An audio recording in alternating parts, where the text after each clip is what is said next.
morning. This is Stan in Gainesville, Florida, and you are listening to Light Talk. Hi, this is Steve in Dallas, Texas, and today we are heading back to high school on Light Talk. Oh, goody. And this is David. I'm not ready to go back to high school. I am. I'm in Long Beach, California, and if you don't already know, you are listening to Light Talk, and we are the Lumen Brothers. I like that little vibrato in there. Lumen Brother High School. That's the title.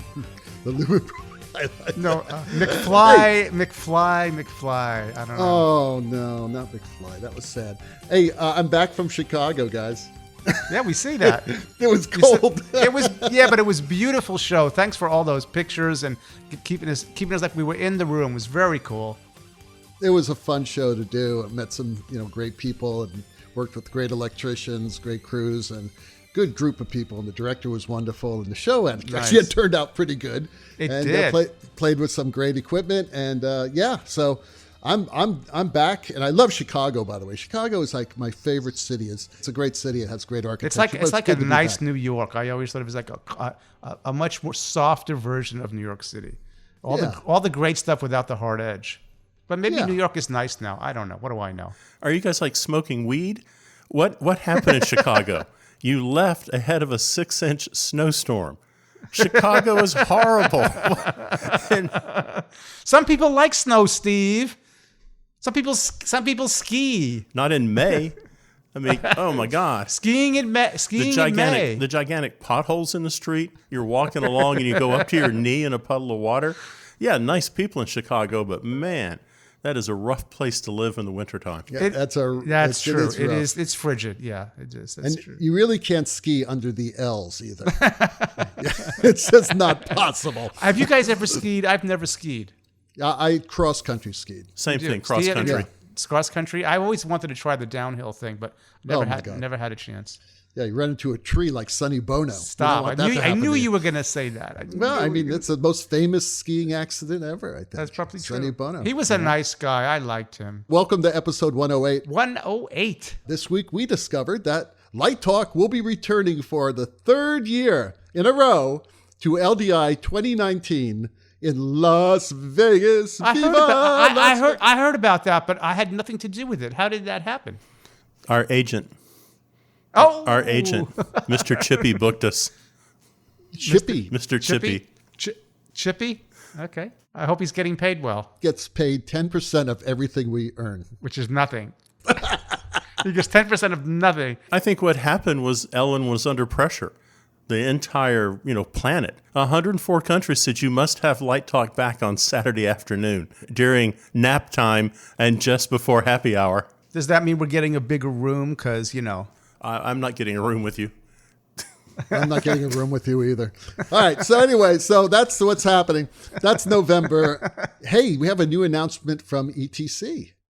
Yeah, that's pretty cool. Pretty cool. About the Nomad. Yeah. You can edit your Hog 4 on the Nomad, right? You can run your Hog. You can, I think if I understand it correctly, you can run as many addresses as you have on your Nomad widget from Hog 4. So I think if I've got a bunch of Nomads and I've got a bunch of Hog stuff, and so if I have a computer and I plug my widget with my Nomad key into it and I open up my Hog software, I should be able to control lighting equipment, actual physical lighting equipment from the Hog.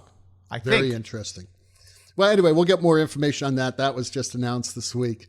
And that's about it. Oh, and there was this really incredible episode of Game of Thrones last Sunday that no one could see, but we'll get to that one later.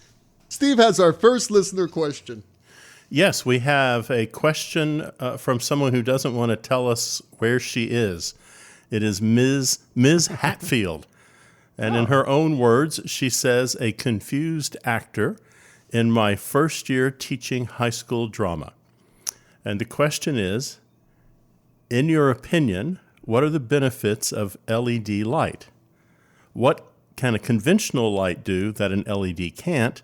And which light do you prefer? So she's going for the 3-for-1 question here. So really, multi-parter. Let's talk about what a conventional light can do that your LED can't. It can burn you. It can take the place of 10 other lights. So if you have one LED light, you need so many less lights that you don't have to hang them and do all that focusing over and over again, so you can have more time at the console in rehearsal playing with the light to see what's right for the scene. I don't know about 10 more lights, but that's all right. I guess if you had 10 colors, yeah, okay, sure. Now, let's say it takes 15 lights to wash your stage one time. If you do that in one color, but you need 3 colors like RGB to mix, then you would need 45 lights. So if you do it with if you do it with 15 LEDs, you need 15 lights as opposed to 45 lights. And there's a lot of benefits to that. You hang less, you have less weight overhead, you don't have to spend all that time, and you can spend more time at the console in rehearsal making beautiful lighting that is appropriate for the scene. I think the big benefit of the LED over the conventional is the lamp doesn't burn out. You're probably going to be at that school for your career before the LED fixture burns out and stops working. The benefit of that is all of a sudden at 7:30 or 7:45 at night, you're not going to have a lamp that's going to burn out on you right before the curtain goes up. I mean, I don't know about you, but in Dallas, the school district here does not allow teachers to climb up a ladder to change a light. And they sure don't let students climb up the ladder to change a light. So all of a sudden, you're kind of stuck. If the lamp burns out, you just work that night with a big dark spot on stage, and then they have a maintenance crew come out the next day. It's clearly for safety reasons. They don't want people to fall. But, I mean, that's a biggie if you don't have to worry about that again. You know, Mrs. Hatfield, you should buy the LEDs, and when they burn out, that means it's time for you to retire and start collecting your pension. And call Steve. Well, I mean, what, 50,000 hours? You're talking about having your light turned on for 24 hours a day at full intensity for 10 years. I mean, David's got a point. You might retire before the thing burns out. No, it's time to retire. That's my point. That's like the big alarm clock. Is when those LEDs burn out, it's time to retire. Start collecting your pension. So I want to jump in. I agree with what you guys are saying, but I'll say one more thing for Mrs. Hatfield about that choice. It's not the light source that is the weak link in that LED fixture. It's the driver and the electronics, the little computer that's in there that makes it work. And one thing to just, if you do that LED thing, just make sure you don't leave them powered on all night.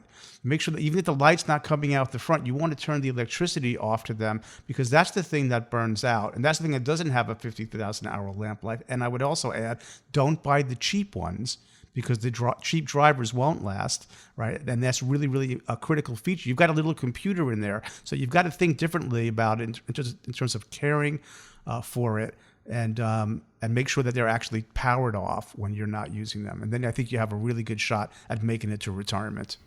So it sounds to me like Ms. Hatfield might be the weak link. No, she's not. Miss Hatfield is not the... I mean, you know, we're humans, and obviously we're not going to last as long as like an LED driver. Let's ask her last question. Which one do we prefer? Which question? Oh, which light do we part prefer? Three, LED. part three. Well, it depends LED. on what you're doing.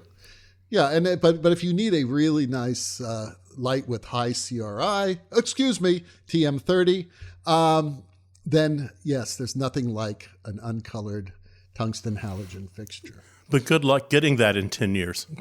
That's right. You know, I keep thinking about, what keeps echoing in my mind is Don Holder's comment when we discussed this with him. And he had a beautiful way, a very poetic way of saying this. He said, there's something about light from fire, which is what a tungsten lamp is. It's basically heat. It's light from heat. And there is something about that. And I was having this conversation with someone today about LEDs, and we both agreed that there are still certain scenes where you'll want a candle, and there's still certain scenes where you might really want an incandescent lamp. But I think it's going to become a specialty item, and very, very quickly. William in Portland writes, in high schools, what's the most common technical obstacle to good lighting that I see? Well, I do a lot of work in high schools. We're doing some now in colleges, and in facilities. We got to see a show, and what's always sort of problematic, it seems, is I call it the raccoon eyes. There are people on stage, and their eye sockets are dark, and usually it's because the catwalk is placed it's usually one catwalk if there is one, and it's usually placed in a location where the angle to the stage where most of the performers end up is at too steep an angle to their faces. So that's one obstacle. And also, I often don't see box booms. And you know how much David Jacques loves box booms. And oftentimes I don't see a diagonal front light position. And I think that those are obstacles to it. Other things that I see that worry me are not like asbestos wires still there. I see rigging done with chicken wire. I see all kinds of safety issues that are not addressed, and that is an obstacle to good lighting as well, or people taking risks. But mostly, the most common, I just repeat, is that too steep of a front light angle and the lack of diagonal front light positions, which some of that can be accomplished, in-house, the box booms in particular with booms or something. The catwalk problem is more of an infrastructure issue. Well, I haven't been in a high school since 1973. That's the problem. So I just want to question, do they still have those like rondelle strip lights hanging in them? So if you go to rural places in America, you will see the same high school setups that you and I had when we were kids, David. So the legs and borders are like gold or some places. I'm sure there are some places. Colors. I'm sure there's some places in South Texas where that's the case. Well, that to me would be the most horrible technical issue, is trying to light with borders that are puce.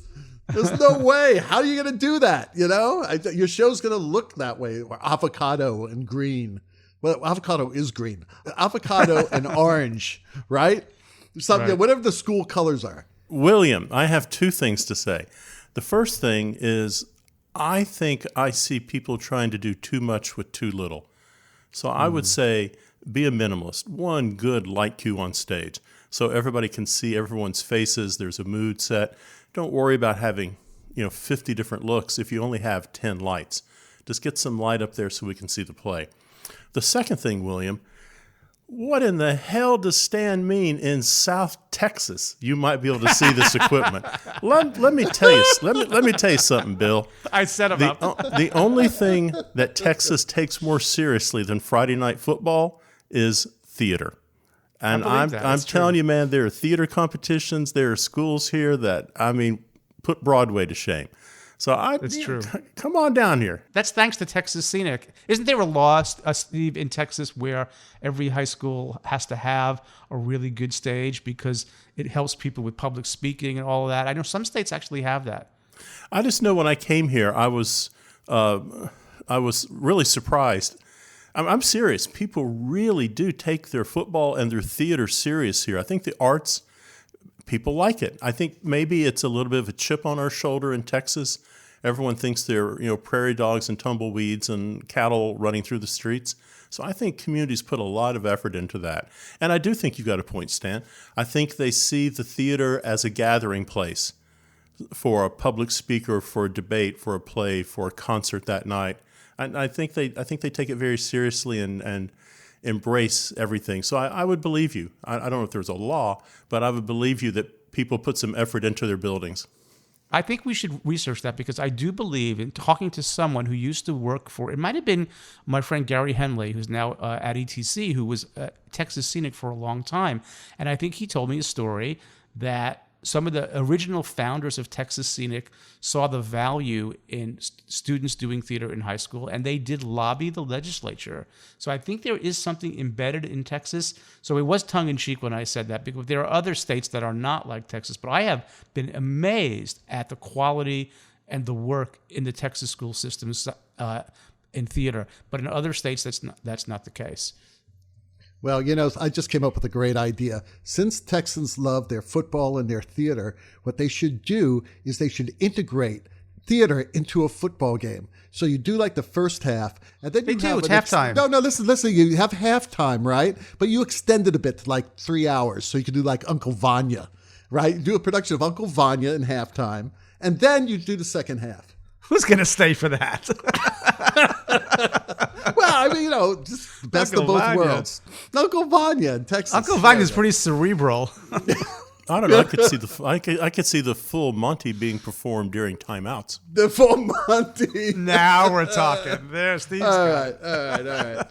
Okay, Ronnie in Kansas says, "Hey, I'm looking to focus my first design ever for Annie Jr."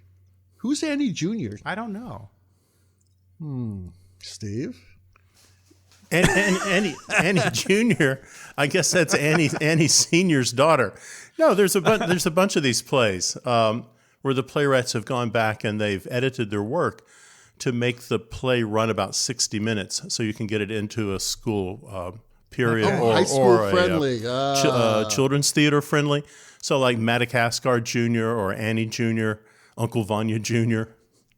Uncle Vanya Jr. That would work for the half. It would be like the mini version of Hairspray. There you go. Okay, looking at my... Fiddler on the first floor, not Fiddler on the roof. Fiddler the dumbwaiter. Fiddler on the top. Looking to focus my first design ever for Annie Jr. How do I focus my lights? You get on a ladder. I get it. Do I aim for the actors? Aim for the floor where the actors may be standing? Or do I just light the set background?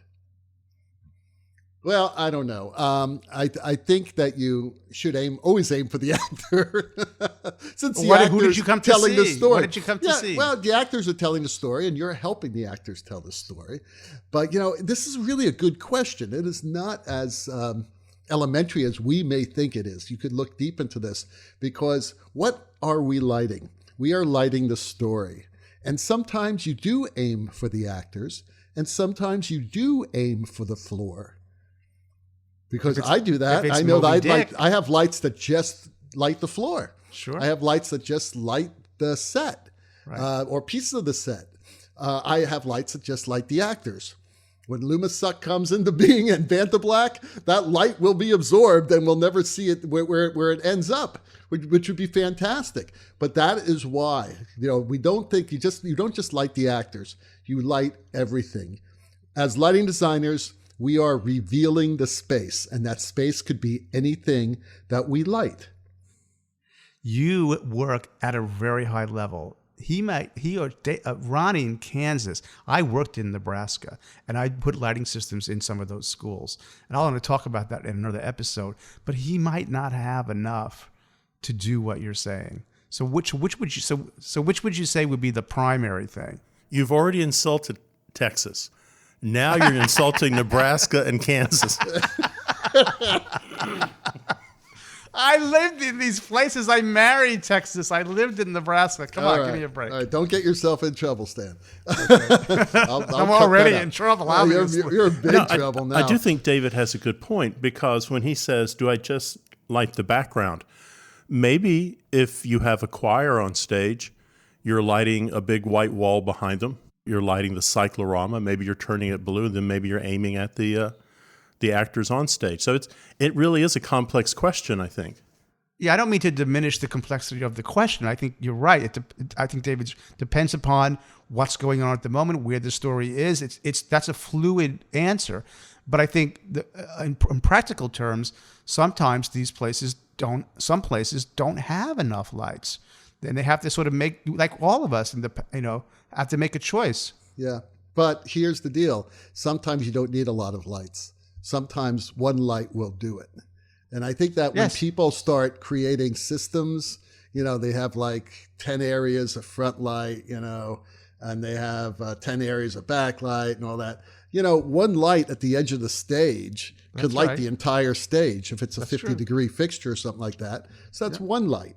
And I'm going to get back to something we talked about weeks ago when someone asked, what is the first light you turn on? Well, the way I try to teach my students is, what is the most important light for this particular moment, and what angle will it be in, and where would it be located, and that's the light you hang, and that's the light you focus. I once did a production at English National Opera of Tosca, where I lit Act 2 with 3 lights. 3 lights. Well, actually, there was 4 lights. But the main acting was 2 lights, and then there was a light coming through the window and a light coming through the secret door, and that was it, right? And that's because those are the most important lights in the show. So you don't need 30 lights, 40 lights, 100 lights to do this.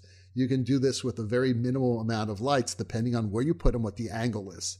So I say, be as simple as possible and tell the story with the light. I think the one thing that Ronnie does need to think about there is, it says, do I aim for the actors or do I aim for the floor? You don't always have actors in the space when you're trying to light it. So maybe it's worth your time to find yourself a mannequin or even a 6-foot stepladder and put that on stage where the actors are going to be standing and light the ladder or light the mannequin. And just move that around the stage so you have a good sense of what you're doing. It's very difficult just to light the floor and understand if you have any kind of coverage at all. The floor might look great, but when people walk into it, maybe not so great. So if you can get yourself anything, 4 boxes stacked on top of each other, something so you've got a target. Ladies and gentlemen, you are listening to Light Talk with Stan, Steve, and David, and we are the Lumen Brothers. And Light Talk is sponsored this week by HBO presents Game of Clones, The Final Battle.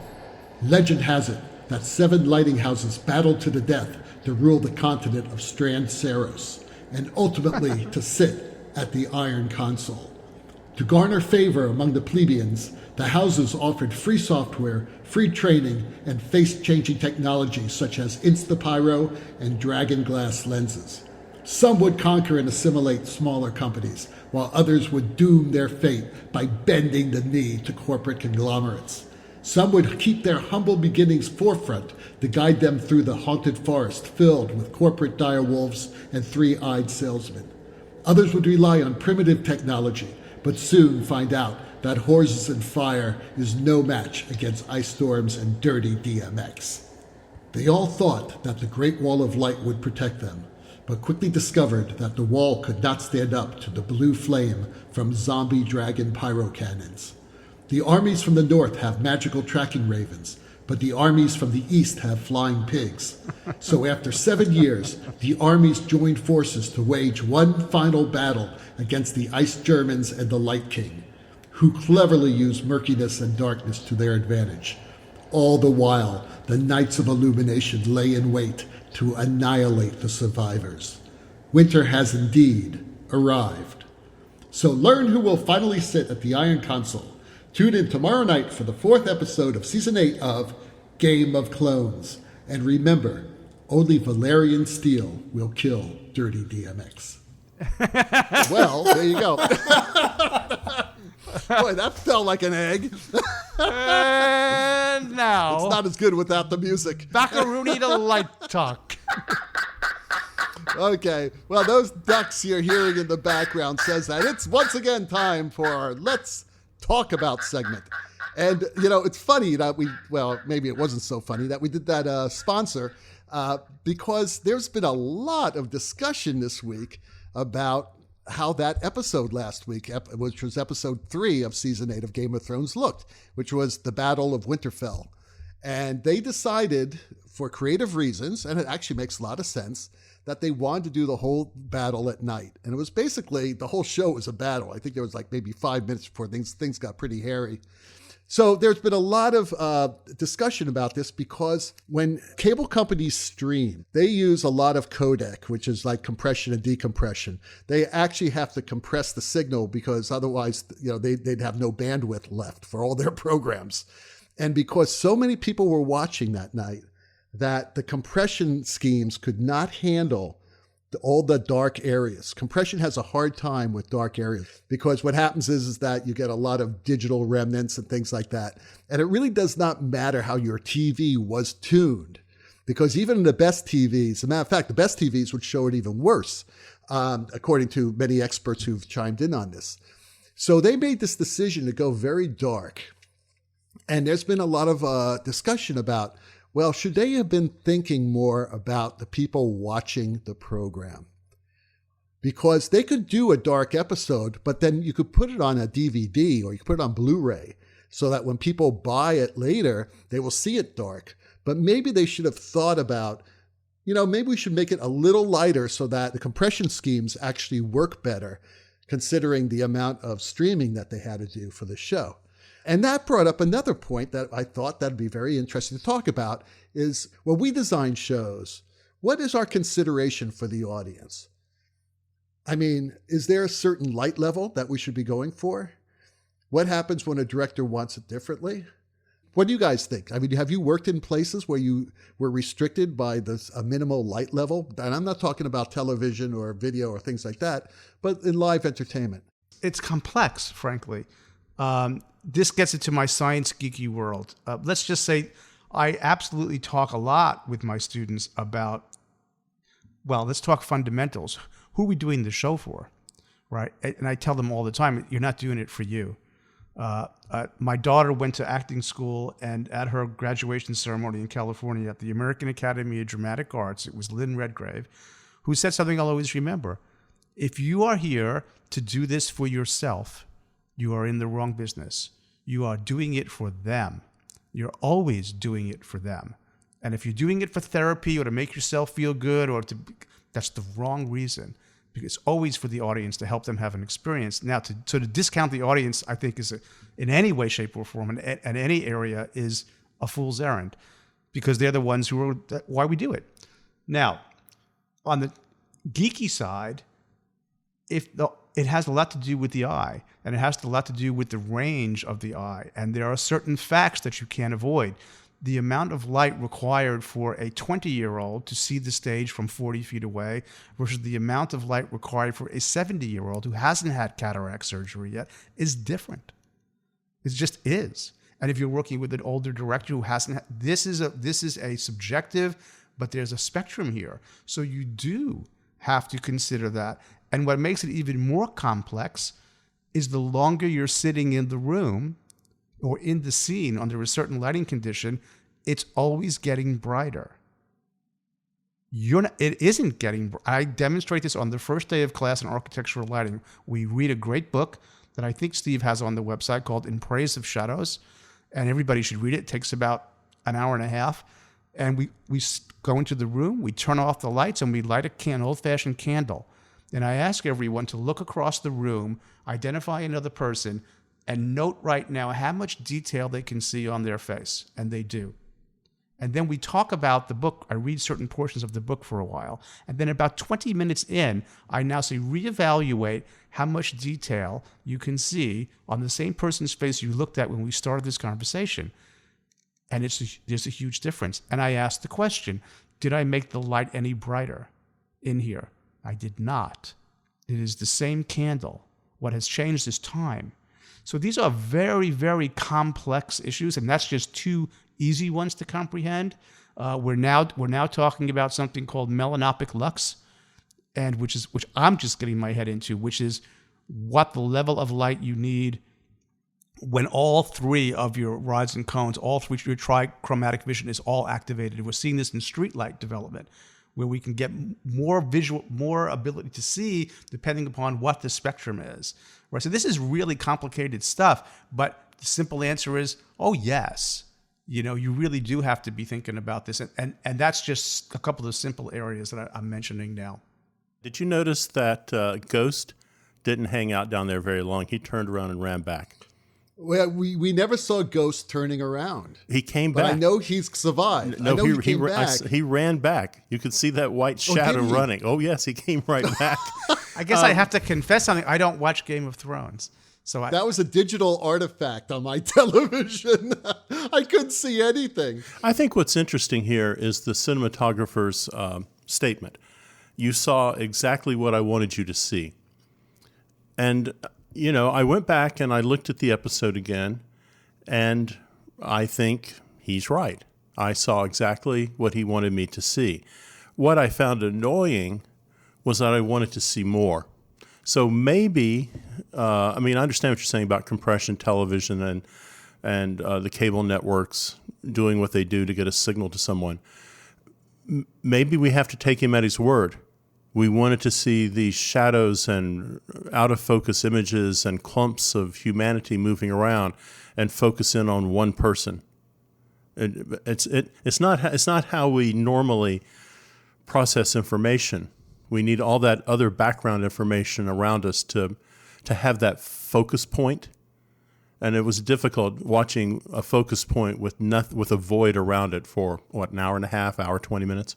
Well, yeah, but there was a technical issue there because I went back and watched it a few days ago again. And it was a lot clearer because not so many people were streaming it. They did not have, they had a lot more information going across the lines because it was done I watched it in the middle of the day. And, instead of prime time on Sunday night at 7 o'clock when everybody's watching it, they have millions and millions of people tuned into that program. And, everybody's on HBO watching this thing. So the cable company has to figure out a way to handle all that data.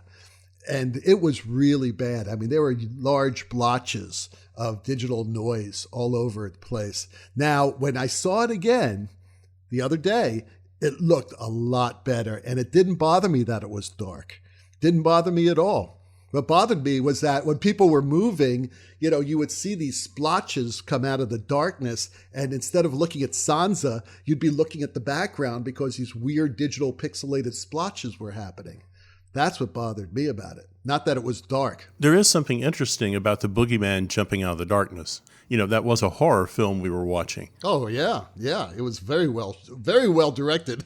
In that article, Steve, that you posted from the cinematographer, now I've got to admit, I'm not a Game of Thrones watcher, but I thought he made a very interesting point, which ties into what I was saying about the geeky, sciencey stuff, is he talks about the ambient light in the room and how much of a difference that makes. And I think that's true. I think that's a factor. If you watch Game of Thrones more often, Stan, you would find out it's probably the best lighting in television. Okay. And has been that way for, the last 7 seasons. Okay. And I would say that this last episode was also great lighting when the technology can support it. Sure. Which is why I thought they should have tuned it a lot better for last Sunday night. For the majority of the people who were watching it.